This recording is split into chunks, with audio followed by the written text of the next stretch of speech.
परिचय।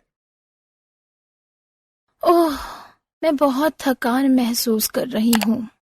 यह लो, तुम्हें आराम महसूस होगा। टीना, क्या तुम्हें अंदाजा है कि इस जग को भरने के लिए कितने गिलास संतरे का रस चाहिए होगा? मुझे नहीं पता पीयूष, हम आयतन को कैसे माप सकते हैं? बच्चों, इस पाठ में हम आयतन के मापन के बारे में जानेंगे। जानने के लिए हमारे साथ आइए।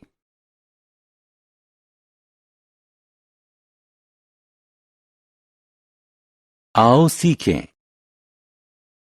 त्रिविमीय वस्तुओं को पहचानना। किसी वस्तु का आयतन बताना। घन, घनाभ, बेलन, शंकु और गोले का आयतन ज्ञात करने का सूत्र बताना। त्रिविमीय आकार क्या होता है? इन आकारों को देखिए। आपने क्या देखा? इन आकारों के 3 आयाम होते हैं: लंबाई, चौड़ाई और ऊंचाई। इसलिए हम इन आकारों को त्रिविमीय आकार कहते हैं। सभी त्रिविमीय आकार ठोस होते हैं। आयतन क्या है?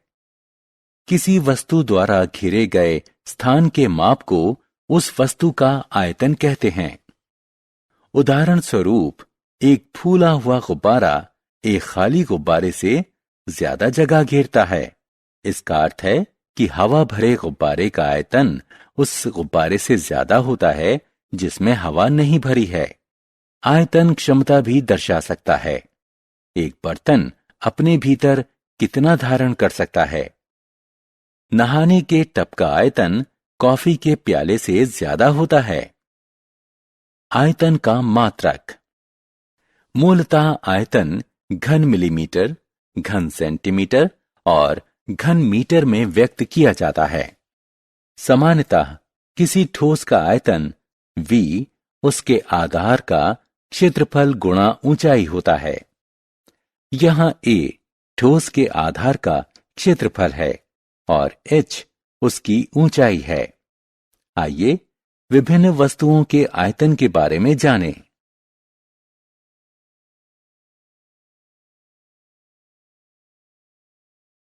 घन का आयतन।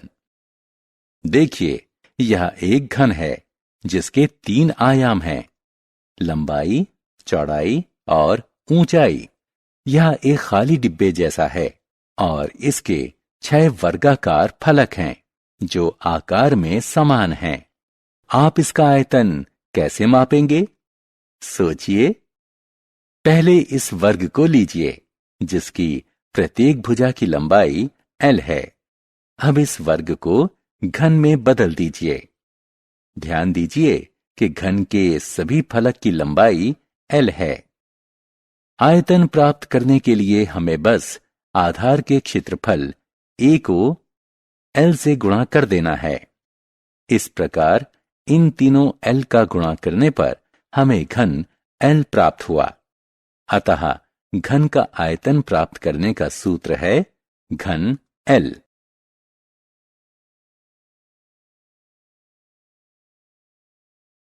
घनाभ का आयतन। इस बंद डिब्बे को देखिए। यह एक घनाभ है जिसके 6 आयताकार फलक हैं। इसका आयतन की गणना इसकी लंबाई, चौड़ाई और ऊंचाई का गुणा करके किया जाता है। या आयतन बराबर है h गुणा w गुणा l के। बेलन का आयतन। किसी टीन के साधारण डिब्बे या ड्रम के आकार का ठोस बेलन होता है। बेलन के दोनों आधार वृत्ताकार होते हैं। हम जानते हैं कि किसी वृत्त का क्षेत्रफल पाई गुणा वर्ग त्रिज्या होता है। आयतन ज्ञात करने के लिए हम वृत्त के क्षेत्रफल से ऊंचाई को गुणा कर देंगे। अतः बेलन का आयतन पाई r स्क्वायर h के बराबर होता है।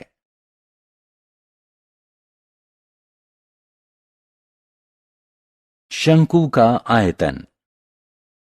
वाह, मजेदार आइसक्रीम।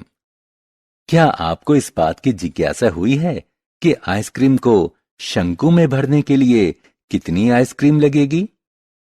शंकु पर एक करीबी दृष्टि डालिए।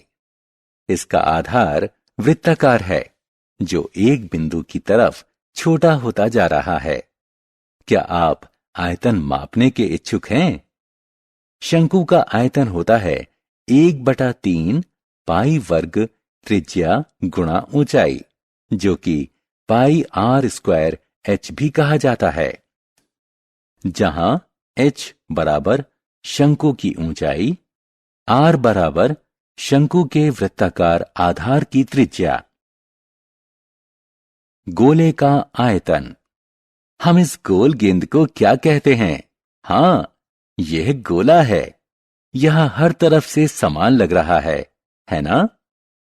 गोले का आयतन ज्ञात करने का सूत्र है 4/3 पाई घन त्रिज्या, जो कि 4/3 पाई r क्यूब भी कहा जाता है।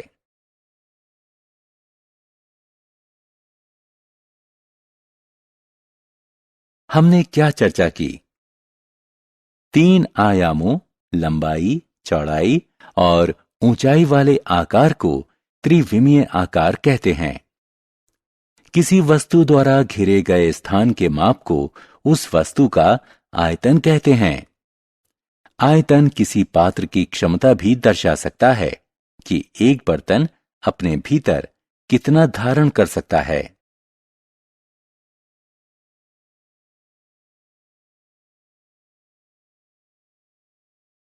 घन का आयतन बराबर होता है घन लंबाई के।